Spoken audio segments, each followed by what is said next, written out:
अरुणाचल प्रदेश के अंदर, तब तो ऐसी कोई समस्या नहीं थी। सडनली ऐसी क्या समस्या अराइज हो गई कि आपको जंतर मंतर का रुख करना पड़ा? इसके लिए आपको पीछे जाना पड़ेगा। 1947 में जब पार्टीशन हुआ था इंडिया में, हमारे जो चाकमा जो बुद्धिस्ट है और हाजोंग जो हिंदू है, उसका पुरजोर विरोध किया था और चिट्टागोंग हिल ट्रैक को भारत के साथ विलय करने के लिए हम लोगों ने मांग की थी। हमारे जो पूर्वज थे, एक लीडर थे सन्या कुमार चाकमा, यहाँ पे इंडिया में नई दिल्ली में भी आए, जवाहरलाल नेहरू जी से भी बात की, सरदार वल्लभ भाई पटेल जी से बात किया।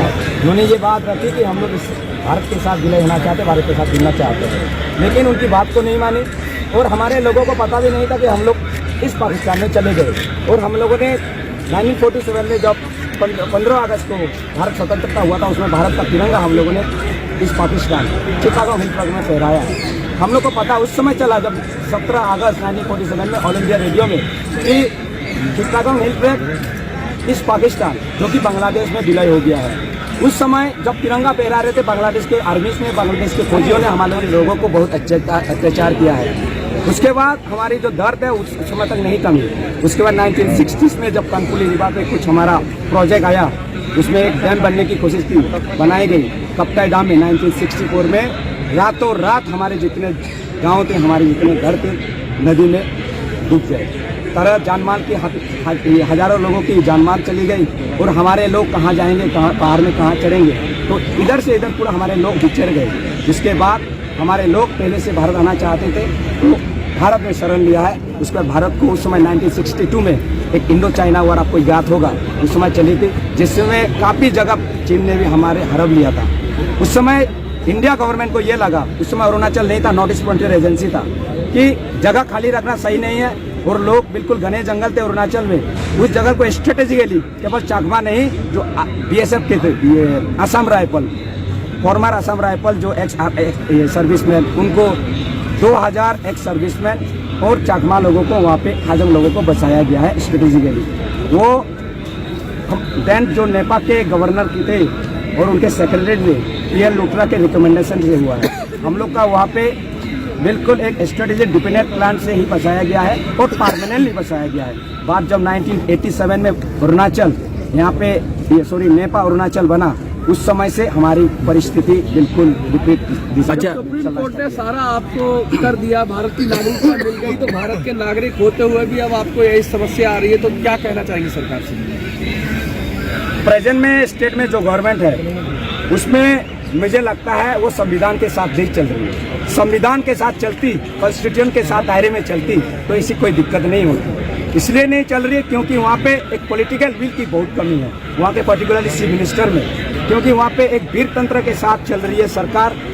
वहाँ पे वीर तंत्र जो कहती है वो सरकार वही कर रही है। इसलिए तरह तरह के इलीगल काम हो रहे हैं, कॉन्स्टिट्यूशन के दायरे में बाहर काम हो रहे हैं। और इसलिए ये भी एक आरपीसी जो आपको रेसिडेंट प्रूफ सर्टिफिकेट चाकमा लोगों को इलीगली और आर्बिट्रेरी जिस तरह कैंसिलेशन है, उसका एक नतीजा है। इसी की आवाज़ को बुलंद करने के लिए सरकार के सामने हम लोग ये कहना चाहते हैं, क्या हम लोग को बुद्धिस्ट होना हम लोग का एक बुद्धिस्ट होना एक हमारे लिए कोई अपराध है क्या? हाजोंग जो हमारे भाई बहन है यहाँ पे हिंदू है, उनके लिए हाजोंग होना कोई अपराध है क्या? हम लोगों ने 1947 में विरोध किया है भारत के साथ विलय होने के लिए, उसका हम लोग को विलय होने का हमारे के कोई अपराध है क्या? क्या 1962 में हम लोगों ने हम लोग को ह्यूमन शील्ड के रूप में हम लोग को वहाँ पे बसाया गया है, उसके लिए हम लोगों ने कोई अपराध किया है? वही अपराध हम लोग अभी भुगत रहे हैं। दिल्ली के जंतर मंतर से क्या मांग कर रहे हैं, क्या कहना चाहेंगे? दिल्ली के जंतर मंतर से हम लोग ये मांग कर रहे हैं, आरपीसी को तुरंत विड्रॉ किया, ये जो कैंसिलेशन है उसको विड्रॉ किया जाए, रिवोक किया जाए। और क्योंकि इसमें तरह तरह के सिक्योरिटी इश्यूज भी है, केंद्र सरकार जो होम मिनिस्ट्री है उसको संज्ञान में लेनी चाहिए।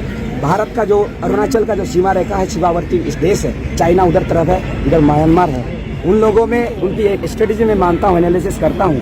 हमारे आरपीसी देने से हमारे जो युवा है चाकमा हाजोंग के लोग, काफ़ी लोग अग्निवीर के साथ साथ और काफ़ी पैरामिलिट्री फोर्सेस में ज्वाइन किया है। उससे ये वहाँ की जो सीमावर्ती इलाकों में स्ट्रेटन हुई है। और मुझे लगता है कुछ अंदरूनी कुछ यहाँ पे तत्व भी उस पर सम्मिलित है, क्योंकि मैं चाहता हूँ वहाँ से बाहर चाइना के भी हाथ हो सकता है कि वहाँ के लोग आर्मी में फौजी में ज़्यादा ज्वाइन कर रहे हैं, इसको रोका भेजे जाए। जो वहाँ पे कुछ ऑर्गेनाइजेशन काम कर रहे हैं, मुझे नहीं लगता कितना सही है कितना गलत है, लेकिन उस पर संज्ञान में भारत सरकार को लेनी चाहिए। क्योंकि अगर ये नहीं लेगी तो मुझे लगता है भारत में सीमावर्ती सुरक्षा के मामलों में बहुत दिक्कत आ जाएगी, खास करके हमारे युवा शक्ति जो है इसमें।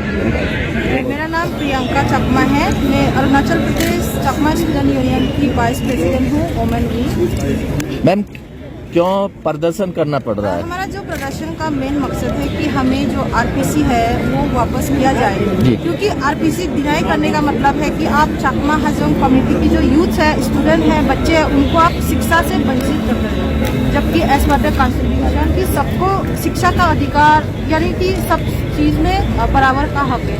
तो आप वो हक हमसे क्यों ले रहे हैं? अगर आप हमसे बाकी की चीज़ों में मांगते आप तो हम सेक्रीफाइस करेंगे, लेकिन आरपीसी को हम सेक्रीफाइस नहीं करेंगे। मेरा लाइफ जो है वो हो गया है, लेकिन जो हमारे बच्चे छोटे बच्चे हैं ये फ्यूचर में ये हमें ब्लेम करेंगे ना। एक बच्चे अगर एक बच्चे की बात आती है, हमारी बात आती तो हम उसको सहन कर लेते, एक्सेप्ट कर लेते, लेकिन जहाँ पे अभी जो बच्चे अभी जन्मे ही नहीं है, जो अभी फ्यूचर देखा ही नहीं है, उनका तो अंधकार हो जाएगा ना भविष्य। केंद्र सरकार से दिल्ली के जंतर मंदिर से क्या मांग कर रही हैं? इस पर हम दिल्ली में जंतर मंदिर में आने का मेन मकसद है कि इस पर केंद्र सरकार को भी सोचना चाहिए, क्योंकि अगर हम इस देश में रहते तो उनको भी हमारे बारे में सोचना चाहिए। राज्य सरकार कुछ नहीं करे तो इसमें केंद्र सरकार से भी हम रिक्वेस्ट आग्रह कि वो इस पर ध्यान दे और हम बच्चों को अंधकार से निकाले, हमें भी रोशनी दे, हमें भी उड़ने का हक है। जो इतने युवा है, स्पेशली जो यूथ है, आप जानते हैं कि जो हम लोग पूरा बैकवर्ड जगह से आते हैं, 10-15 साल में शादी की बात हो जाती है गांव में। इसी बहाने अगर आप हमारे बच्चों को आरपीसी कैंसिल करेंगे तो वो 12 के बाद तो गांव में रहेंगे ना। प्रधानमंत्री तो कहते हैं कि हम नॉर्थ ईस्ट के विकास के लिए विकास कर रही है, लेकिन वो बड़े बड़े मुद्दे पे करे ना, डेवलपमेंट ग्रोथ बना रहे ना, लेकिन छोटे मोटे इशू है, ये हमारे छोटे इशू नहीं है ना। इसमें हम कितने 60-70 हजार लोगों का जीवन तो अंधकार हो गया ना। केंद्र सरकार के मंत्री और प्रधानमंत्री कई बार बोलते हैं कि केंद्र सरकार के मंत्री महीने में 15 दिन में एक बार वहाँ जाते तो उनसे आपकी चर्चा वगैरह हुई? चर्चा तो अभी तक हमारे साथ डायरेक्टली नहीं हुई, क्योंकि कभी पहुँचे भी नहीं है।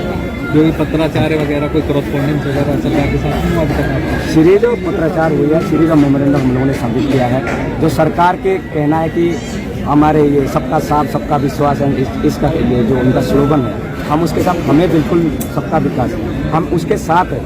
लेकिन सबका साथ अगर हम लोग सबका साथ में हम चकमा कम्युनिटी आते नहीं, अंत्योदय की बात करते हैं, हम लोग सबसे सुदूर बस्ती में रहते हैं। अंत्योदय की अगर बात करते हैं तो हमारा अंत्योदय नहीं होना चाहिए क्या हमारे ये सजा आप लोग इस तरह देंगे क्या? हमारी ये सजा है कि हम लोग इंडियन आर्मी में ज्वाइन करना चाहते हैं, हमारी ये सजा है कि हम लोग हायर एजुकेशन में ज्वाइन करना चाहते हैं। सीरीज ऑफ मेमोरेंडम सरकार को, केंद्र सरकार को बताया। जो हमारे लॉ मिनिस्टर है किरण रिजिजू, माननीय हॉनरेबल किरण रिजिजू, अरुणाचल से बिलोंग करते हैं, उन्होंने हमारे उनको ज्ञान पता है पूरा हमारा, लेकिन उनको प्रधानमंत्री ऑनरेबल अमित शाह जी से मैंने हम लोगों ने ईटानगर में बात किया है। उन्होंने ये कहा ये इशू बहुत बड़ी इशू है, नॉर्थ ईस्ट में जितने इशू खत्म हो गए, लेकिन चकमा हाजोंग इशू अभी खत्म नहीं हुआ है। 2019 में ये बात हुई, लेकिन अभी तक उस इशू बहुत शुक्रिया मीडिया के माध्यम से आप क्या कह रहे हैं? मीडिया से हम चाहते हैं कि आज हमारे इशू को आप हाईलाइट करिए, देश के कोने कोने पहुँचना चाहिए कि हम जो माइनॉरिटी लोग हैं, हमारी जो कम्युनिटी है, देश में विजिट करते हैं और न्याय मांग रहे हैं सरकार से, केंद्र से, राज्य से, सभी NGO से। आज आप ज्ञापन ही देंगे या कुछ अगला कदम लिया? हमारा ये 5वां प्रोटेस्ट है।